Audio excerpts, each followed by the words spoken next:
अस्सलामुअलैकुम वरहमतुल्लाहि वबरकातुहू। उम्मीद है आप सब खैरियत, तंदुरुस्ती और आफियत के साथ होंगे। आप देख रहे हैं मेरा और अपना YouTube channel JJC by sir Jabbar. मैं हूं जवाद अख्तर। आज की lecture video first year chemistry chapter number 2 atomic structure का पार्ट 2 है। इससे पहले मैं आप लोगों को एटॉमिक स्ट्रक्चर की इलेक्ट्रॉनिक कन्फिग्रेशन पे एक बड़ा कॉम्प्रिहेंसिव लेक्चर वीडियो दे चुका हूँ, वो ज़रूर देखिएगा। इसमें न्यूमेरिकल होंगे। इलेक्ट्रॉनिक कन्फिग्रेशन को कुछ लोग शुमार करते हैं न्यूमेरिकल, कुछ लोग जो है कहते हैं कि वो एक थ्योरी है। शुरू करते हैं। बिस्मिल्लाहिर्रहमानिर्रहीम। 3 न्यूमेरिकल होंगे इंशाल्लाह। छोटी सी लेक्चर वीडियो मिलेगी आपको। पेज नंबर 49 पर केमिस्ट्री की बुक होगी आप लोगों के पास। चैप्टर 2 में न्यूमेरिकल बहुत कम है, तो 2 ही हैं एक्सरसाइज में, और मैंने मज़ीद इसको वाज़ा करने के लिए एक एग्जाम्पल भी सॉल्व की हुई है। न्यूमेरिकल 1 में लिखा हुआ है, क्वेश्चन लिख दिया मैंने आपकी आसानी के लिए। Calculate radius of hydrogen in third orbit given that Bohr's radius for hydrogen is 0.5 to 9 angstrom unit. इस चैप्टर में जो न्यूमेरिकल है वो हाइड्रोजन एटम के मुतालिक है, क्योंकि बोहर ने जो थ्योरी दी थी वो हाइड्रोजन एटम और उसके स्पेक्ट्रम और इलेक्ट्रॉन की ट्रांजिशन वगैरह के बारे में दी थी। वो थ्योरी लेक्चर भी देखिएगा। रेडियस मालूम करने कह रहे हैं और थर्ड ऑर्बिट और बोहर रेडियस गिवन है। अब इसमें जो बातें बताऊं गौर से उसको नोट कीजिएगा। ऑर्बिट का जो नंबर होता है वो n से इंडिकेट होता है, इसको प्रिंसिपल क्वांटम नंबर कहते हैं। ऑर्बिट का जो नंबर होता है, यानी इलेक्ट्रॉन किस ऑर्बिट में जंप कर रहा है, ऑर्बिट भी कहते हैं इसको, एनर्जी लेवल भी कहते हैं, शेल्स भी कहते हैं, स्टेट भी कहते हैं, एनर्जी स्टेट। अब ये न्यूक्लियस है। अब ये पहला शेल, दूसरा शेल, तीसरा, चौथा, इस तरह n शेल हो सकते हैं किसी भी एटम में। अब उसने जो है जिक्र कर दिया सवाल में कि थर्ड ऑर्बिट का रेडियस बताएं, थर्ड ऑर्बिट का साइज बताएं। अब ख्याल रखें जितने भी रेडियस के न्यूमेरिकल होंगे वो फर्स्ट ऑर्बिट की मदद से निकलेंगे। फर्स्ट ऑर्बिट जो होता है उसको बोहर्स रेडियस कहते हैं, क्योंकि बोहर ने ये ड्राइव किया था और डिड्यूस किया था। तो अब इसकी वैल्यू तो आपको याद भी होनी चाहिए कि 0.5 to 9 एंगस्ट्रॉम यूनिट गिवन होती है। इसका निशान होता है A0। A0 Bohr's constant, Bohr's radius की वैल्यू है। थर्ड ऑर्बिट पूछ रहा है तो R3 पूछ रहा है, क्योंकि n की जगह 3 आ गया, 2 आ गया, 4 आ गया, तो इसका मतलब रिस्पेक्टिव ऑर्बिट है उसके रेडियस। अब आपको बस इतनी मेहनत करनी है इस न्यूमेरिकल में कि ये फार्मूला याद कर लें। ये फार्मूला ड्राइव होकर आता है, डेरिवेशन भी है रेडियस की, उसमें ये ड्राइव होकर आता है। Rn यानी radius of nth orbit, A0 Bohr's radius, n square number of orbit या प्रिंसिपल क्वांटम नंबर, और z एटॉमिक नंबर। अब हाइड्रोजन का जो एटॉमिक नंबर है वो 1 है, सबको पता है, क्योंकि ये सबसे सिंपलेस्ट एटम है हाइड्रोजन। अब just put and get. A0 की वैल्यू 0.5 to 9 रखी, n हमारा थर्ड ऑर्बिट रिक्वायर्ड है 3 का स्क्वायर। अच्छा, कभी 2 का 4 का पूछेगा तो बस ये चीज बदलेगी, इसको देख लीजिएगा। 3 का है तो 3 जगह के, वरना ज़बानी में बता देंगे, एक तो सवाल इजाफी ही बताता हूँ आपको। सेकंड ऑर्बिट पूछता है 2 रख देते, फोर्थ पूछता तो यहाँ 4 रख देते। स्क्वायर क्या 3 का 9, z 1 हो गया, 1 अपॉन में लिखते नहीं है तो 9 को मल्टीप्लाई करेंगे, आंसर आ गया। इतना आसान सवाल। एंगस्ट्रॉम यूनिट, ये एंगस्ट्रॉम यूनिट जो है ये स्मॉलर यूनिट है लेंथ का या डिस्टेंस का, क्योंकि जब बहुत छोटी चीज होती है तो उसको हम सेंटीमीटर वगैरह मीटर में नहीं मेजर करते। लेकिन आपको एंगस्ट्रॉम यूनिट का लिंक पता होना चाहिए सेंटीमीटर से। केमिस्ट्री में सेंटीमीटर से, फिजिक्स में जब करेंगे इंशाल्लाह उसमें मीटर से बताऊंगा आपको। एक एंगस्ट्रॉम यूनिट में 10⁻⁸ सेंटीमीटर होता है, याद हो गया? तो अब इसके आंसर हम 2 तरह से लिख सकते हैं और करके, या तो एंगस्ट्रॉम यूनिट में जिसमें आपको बोहर्स रेडियस दिया हुआ था, या इसको 10⁻⁸ से मल्टीप्लाई करके सेंटीमीटर में। दोनों आंसर लिखिएगा ताकि कोई शक ना रहे आपको भी और टीचर को भी। तो is the radius of third orbit of hydrogen atom. इंतहाई आसान न्यूमेरिकल, बस बारीकियां याद रखिएगा कि 3 जरूरी नहीं है, 2 दे सकता है, 4 दे सकता है। और एंगस्ट्रॉम यूनिट का सेंटीमीटर, और ये formula A not an square upon Z, ठीक है। और एन आता जाएगा सवाल के हिसाब से, यहाँ जैसे 3 आगे इसलिए थर्ड हो जाए, 2 पूछता तो R2 हो जाता, 4 पूछता तो R4 हो जाता। आसान न्यूमेरिकल हो गया। अच्छा, ये जो एक्सरसाइज में न्यूमेरिकल नंबर 2 है, ये थोड़ा हार्ड है, तो इसी के लिए मैंने पहले इसका एक सॉफ्ट न्यूमेरिकल किया है। पहले इसको देख लेते हैं, फिर इस हार्ड पे आएंगे। ये एग्जाम्पल है बुक की, ठीक है, पेज नंबर 31 में मिल जाएगी आपको। ये एग्जाम्पल है बुक की, सॉल्व एग्जाम्पल, वर्क एग्जाम्पल सूरत। इसमें कह रहे हैं calculate wave number of photon when electron of hydrogen atom falls from 4th orbit to 2nd orbit. थोड़ी सी थ्योरी बता दूं। जब इलेक्ट्रॉन अगले से पिछले शेल में जंप करता है, यानी हायर एनर्जी लेवल से लोअर एनर्जी लेवल में जंप करता है, तो इसको कहते हैं ट्रांजिशन। जैसे मिसाल के तौर पे 4th से 2nd में आया, तो यहाँ से जब इलेक्ट्रॉन 4th से 2nd में आएगा, तो इस ट्रांजिशन में वो अपनी एनर्जी फोटॉन के तौर पे रिलीज करेगा। ये बात याद करिएगा, फोटॉन रिलीज करेगा, और उस फोटॉन का होता है वेव नंबर।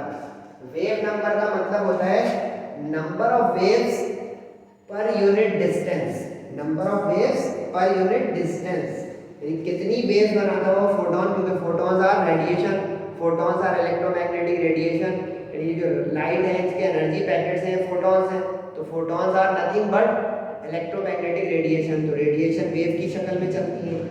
सही है, समझ में आ रहा है भाई? तो अब ये जो वेव नंबर है, ये number of waves per unit distance. Definition भी बता दी, थ्योरी भी हो गई, यानी कितनी वेव्स निकली एक यूनिट डिस्टेंस में। अब यूनिट डिस्टेंस अगर मीटर है तो 1 मीटर में, समझ गया ना? यूनिट डिस्टेंस यानी यूनिटी 1। अब आपको बस एक फॉर्मूला याद करना है, ये होता है वेव नंबर का फॉर्मूला। ये लिस्ट बनाते रहिएगा भाई, देखना आप मेरा पढ़ाने का अंदाज थोड़ा फर्क है, मैं सिर्फ सॉल्यूशन नहीं कर रहा हूँ, बॉक्स करा रहा हूँ, कुछ बातें बता रहा हूँ। अगर इसमें ये बॉल रेडियस का फॉर्मूला आ गया, एक फॉर्मूला नंबर 1, ये आ गया वेव नंबर का, v के ऊपर बार है, ये वेव नंबर का फॉर्मूला है। RH रेडबर्ग्स कांस्टेंट होता है, रेडबर्ग्स कांस्टेंट, ये आपको गिवन होगा, ये आपको याद नहीं करना है, लेकिन पता हो तो अच्छा है, क्योंकि एमसीक्यूज आ जाए तो 1.09678 याद भी हो जाएगा, 678 और 9 पीछे याद हो गया, 6789 6789, उससे पीछे 0 और 1 कैसा, 678901 678901 याद हो गया। एक्सपोनेंट 7 पर मीटर, देखिए यहाँ पर यूनिट डिस्टेंस, तो इसके वही यूनिट होंगे जो पर यूनिट डिस्टेंस के होते हैं। तो पर यूनिट मतलब अपॉन का मतलब इनवर्स, तो पर यूनिट डिस्टेंस पर मीटर में इसके यूनिट्स होते हैं। एमसीक्यूज भी आ सकती है, रेडबर्ग कांस्टेंट के यूनिट्स होते हैं पर मीटर, वैल्यू आ सकती है लेकिन न्यूमेरिकल में गिवन होगी। तो 1.09678 एक्सपोनेंट 7, यहाँ तक सही हो गया। अब उस जगह 4th ऑर्बिट से 2nd ऑर्बिट में आ रहा है, ठीक है, 4th ऑर्बिट से 2nd ऑर्बिट में आ रहा है इलेक्ट्रॉन, और फोटॉन खारिज कर रहा है, एमिट कर रहा है। तो अब इसमें ये n1 n2 दो निशानी ये पहचानी है। जो इसका ग्राउंड लेवल होगा, जहां वो जंप करके आएगा, ये नीचे वाला लोअर जो होगा, ये हो जाता है n1, सही, यानी समझिए इनिशियल। और जहां से आया फ्रॉम वेयर इट फॉल्स, जहां से इसने जंप की थी, ये हो जाएगा n2, यानी ट्रांजिशन ऑर्बिट या एक्साइटेड ऑर्बिट। जो नीचे वाला होता है उसको ग्राउंड लेवल कहते हैं, ग्राउंड स्टेट, क्योंकि वहां स्टेबल होता है एटम और इलेक्ट्रॉन, और जहां से आता है फॉल करके टेम्परेरीली, वो कहलाता है ट्रांजिशन या एक्साइटेड, क्योंकि वहां होता है अनस्टेबल, वक्ती तौर पर वहां होता है। थ्योरी भी बता रहा हूं। अब अगर आपको ये बात समझ में आ गई, तो 4th और 2nd से आपने डाटा बनाया कि n1 2 है जहां जंप किया, और n2 4 है जहां से जंप किया, रेडबर्ग कांस्टेंट गिवन था। अब वेव नंबर पूछ रहा है, just put and calculator, Rydberg constant की वैल्यू रख दी, सही, n1 को 2 रखा, फॉर्मूले में स्क्वायर है, 2 का स्क्वायर 4 हो गया, 4 रख दिया n2 की जगह, तो 4 का स्क्वायर 16 हो गया। अच्छा, यहाँ पे डेसिमल मत कीजिएगा, पहले एलसीएम लें ताकि आपका एक्यूरेट आंसर आए। तो 16 और 4 का एलसीएम क्या होता है, 16, एलसीएम में आप लोगों ने सीखा है बचपन में, ये देखा 4 4 16, 16 एलसीएम हो गया, 4 का टेबल पढ़े, 4 4 था, 4 1 था 4, इसलिए ऊपर आ गया 4, 16 1 था तो 1 1 था 1 ही रहता है, यानी जिस चीज़ के नीचे गिनती एलसीएम वाली हो वो ऊपर वाली वैसे ही एज इट इज आ जाती है। अब 4 - 1 3 और अपॉन में 16। अब कैलकुलेटर आप लोगों के पास है। अच्छा, कैलकुलेटर में एक्सपोनेंट जो पावर वाली चीज़ें होंगी वो आप आंसर के लेफ्ट पे जो बटन होता है, ये आंसर नीचे सेकंड बटन है उससे लेफ्ट पे जो होता है उस पर 10 की पावर या ई करके लिखा हुआ होगा, इसका मतलब होता है एक्सपोनेंट या 10 की पावर। ये आप जब भी दबाएंगे आपके स्क्रीन पे 10 की पावर आएगी। इसको फीड यू करेंगे आप 1.09678 और फिर 10 में नहीं लिखेंगे, ये बटन दबा देंगे 678 के बाद स्क्रीन पे 10 लिखा हुआ या ई लिखा हुआ आ जाएगा, इसका मतलब होगा एक्सपोनेंट। तो जस्ट 7 प्रेस करेंगे तो इसका मतलब है कि आपने ये पावर फीड कर दी उसमें। क्लियर? कैलकुलेटर भी चलाना लेकिन फंक्शंस बता रहा है। अब उसके बाद कैलकुलेटर में फीड करने के बाद 3 से मल्टीप्लाई किया, 16 से डिवाइड किया। अभी बताया था वेव नंबर के वही यूनिट्स होंगे जो रेडबर्ग कांस्टेंट के होंगे, तो पर मीटर में इसका आंसर आ जाएगा is the wave number of photon emitted. अब ये न्यूमेरिकल एग्जांपल है, देखें अगर मैं सिर्फ गाइड बुक बनवा रहा होता ये एग्जांपल नहीं कराता आप लोगों को, और आप लोग अपने फीडबैक में कमेंट में ये बोला करेंगे सर कुछ एग्जांपल करा दें, कुछ इंपॉर्टेंट ऐसे सवाल जो एक्सरसाइज के अलावा लेकिन आ सकते हो, तो कभी रिस्पांस दीजिएगा केमिस्ट्री फिजिक्स मैथ्स में। अब इसका रिवर्स क्वेश्चन, अब आप लोग सोच रहे हो उल्टा पुल्टा क्यों पढ़ा रहे हो, उल्टा पुल्टा नहीं, आसान से मुश्किल की तरफ। ये देखें जो चीज़ पूछ रहे हैं लेफ्ट पे इज इक्वल टू के, जो चीज़ गिवन है वो सारी राइट पे है, तो ये फॉरवर्ड क्वेश्चन कहलाते हैं। अब ये इसका रिवर्स है, और से इसका सॉल्यूशन थोड़ा लंबा है, ये रिवर्स न्यूमेरिकल है। तो अब लग रहा होगा ना कि सर ने सही किया कि पहले बुनियादी न्यूमेरिकल करा दिया, अब इसके बाद थोड़ा ट्रिकी न्यूमेरिकल।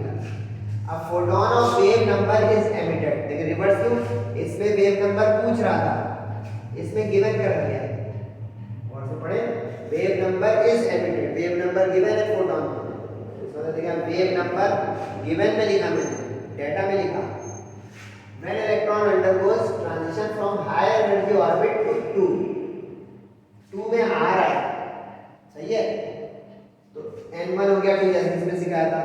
अब कहां से आ रहा है वो नहीं पता इस सवाल में, देखिए determine the orbit from which electron falls, from which जहां से फॉल डाउन कर रहा है, ये बात समझ में आ गई ना, टू विच जहां गिर रहा है वो n1 हमेशा छोटी गिनती होगी,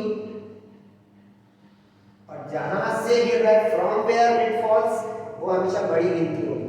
ना अगर आप गलती कर देंगे तो बता दूं, छोटा बड़ा इधर उधर कर दिया, नहीं आपको n1 n2 लेना नहीं आ रहा, तो पता है माइनस में आ जाएगा, और वेव नंबर तादाद माइनस में नहीं हो सकती, कभी चेकिंग भी सिखा दी, कभी भूल से अगर आप उल्टा रख दें, यहाँ पे n1 n2 में गड़बड़ा गए कि ये वाला n1 है कि वो वाला n1 है, तो चेकिंग ये है कि अगर यहाँ पे माइनस आ गया तो इसका आपने उल्टा रख दिया, समझे? डायग्राम भी बता दी कि n1 छोटा होगा जहां पे गिर रहा है, फॉल कर रहा है इलेक्ट्रॉन, और n2 बड़ा होगा जहां से फॉल कर रहा है, वो तो समझ में थोड़ी आ रही होगी। अब न्यूमेरिकल रिवर्स से बस देखिएगा ध्यान से, वेव नंबर गिवन था v बार, इसका सिंपल है बता चुका, ग्राउंड ऑर्बिट वाला जहां पे फॉल किया तो n12 है, रेडबर्ग कांस्टेंट हमें गिवन होता है, सही है। अब ट्रांजिशन ऑर्बिट पूछ रहा है, मतलब देखें n2 इसमें पूछ रहा है, उसमें गिवन था, नजर आ रहा है, 4 गिवन था, इसमें चाहिए। अच्छा साथ में एक चीज पूछ रहा है स्पेक्ट्रल लाइन, ये एंड में बताऊंगा क्या चीज होती है, एंड स्पेक्ट्रल लाइन अपीयरिंग, दो चीजें पूछ रहे हैं, ठीक हो गया। अब वेव नंबर का फॉर्मूला पार्ट 1 से लगाया। अच्छा देखिए जो चीज चाहिए वो ब्रैकेट के अंदर फंसी हुई है, तो कैलकुलेशन जरा शार्प है, देखिएगा वेव नंबर की वैल्यू रखी 23 एक्सपोनेंट 5, रेडबर्ग कांस्टेंट की रखी 1.09678, अब याद हो गया एक्सपोनेंट 7। ब्रैकेट अलग करने के लिए पहले इसको डिवाइड में जाऊंगा क्रॉस मल्टीप्लाई, डिवाइड में आगे क्रॉस मल्टीप्लाई, तो ब्रैकेट अलग हो गया 1/2 का स्क्वायर 4 और 1 - n स्क्वायर अब यहाँ तो n चाहिए।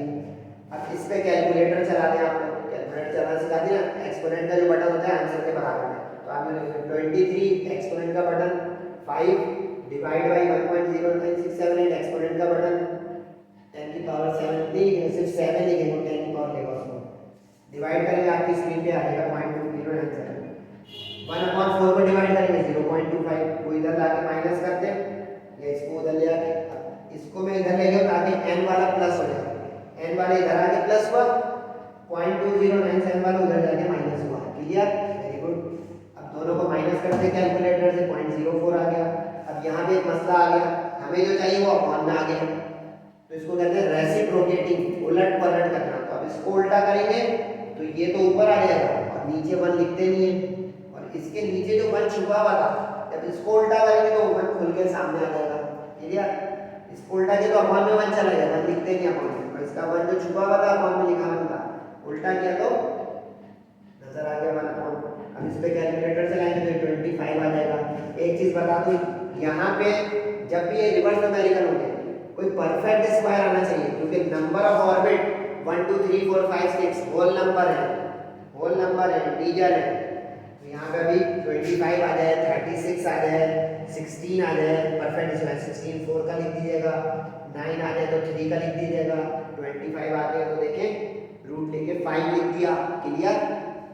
तो एक आंसर तो हो गया कि कहाँ से ये गिरा, 5th से गिरा। 4 और 2 वाले का डायग्राम हो गया, एक ही में गंदगी में चालू। ध्यान रखिएगा 5 में आ गया तो एक और अगली लाइन से आ गया इस सवाल में 5 से। अब आपको एक चीज आखिरी बता दूं, उसका लेक्चर खत्म। ये जो हाइड्रोजन एटम ट्रांजिशन करता है ना, सेकंड में या थर्ड में या फोर्थ में या फिफ्थ में, इसकी स्टडी की है मुख्तलिफ लोगों ने। वो लाइन से नाम बता रहा हूँ, वो लाइन से आप नाम याद कर लीजिएगा। पहला होता है लाइमन, पक्का याद कर ले, ये अल्ट्रावायलेट रीजन में लाई करता है। फिर होता है बार्मर, थ्योरी बता रहा हूँ, ये विजिबल रीजन में लाई करता है। फिर होता है बास्टियन, ये नियर इंफ्रारेड रीजन में लाई करता है, एन का मतलब नियर। फिर ब्रैकेट, ये लोगों के नाम है, ये ब्रैकेट वाला ना, ब्रैकेट ये वाला, ये मिडिल इंफ्रारेड में लाई करता है, क्योंकि इंफ्रारेड की कमजोर, दरमियानी और ताकतवर शुआएं होती हैं। और फिर पी फंड, ये फार इंफ्रारेड में होता है। ये लिस्ट बना लेंगे तो एमसीक्यूज भी काम आएगी और इस सवाल का जवाब भी मिल जाएगा पार्ट 2 का। अल्ट्रावायलेट कमजोर रोशनी, लाइमन, यानी अगर 1 में आएगा, कभी 1 में आएगा तो लाइमन सीरीज, 2 में आएगा तो बार्मर सीरीज। अब इस सवाल में देखिए 2 में आ रहा था, 2 में लिखा होगा 2 में आ रहा था, तो अब इसकी इसका जवाब यहाँ पे हो गया कि ये विजिबल रीजन में लाई करेगा। Visible region, V for visible, जो हमारी रोशनी होती है वो विजिबल रीजन है, जिसमें विबग्योर होता है। कभी आप लोगों ने स्पेक्ट्रम पढ़ा विबग्योर, वेरी गुड। तो इसमें लिख दिया क्यों विजिबल रीजन, और तो वजह इसकी बार्मर सीरीज का बनना, क्योंकि बार्मर सीरीज लाई करती है विजिबल रीजन में। तो होप यू अंडरस्टैंड। तो ये न्यूमेरिकल रिवर्स था एक्सरसाइज में। एक्सरसाइज में 2 ही न्यूमेरिकल करा दिए। एक्सरसाइज में इलेक्ट्रॉनिक कॉन्फ़िगरेशन का सवाल भी एक ऊपर की तरफ है, थ्योरी में बुक खोल के देखिएगा, लेकिन मैंने इलेक्ट्रॉनिक कॉन्फ़िगरेशन बहुत तफसील से उस बुक के अलावा भी बहुत सारी करा दी, तो आप कंप्लीट देखिएगा। तो इस तरह आपका ये चैप्टर नंबर 2 का न्यूमेरिकल पोर्शन माशाल्लाह ख़त्म हो गया। फीडबैक ज़रूर दीजिएगा। इंशाल्लाह जल्दी आपसे सेहत और ज़िंदगी रही तो अगले वीडियो में मुलाकात होगी। तब तक अपना और सबका बहुत ख्याल रखिएगा। तब तक के लिए अस्सलामु अलैकुम वरहमतुल्लाहि वबरकातुहू।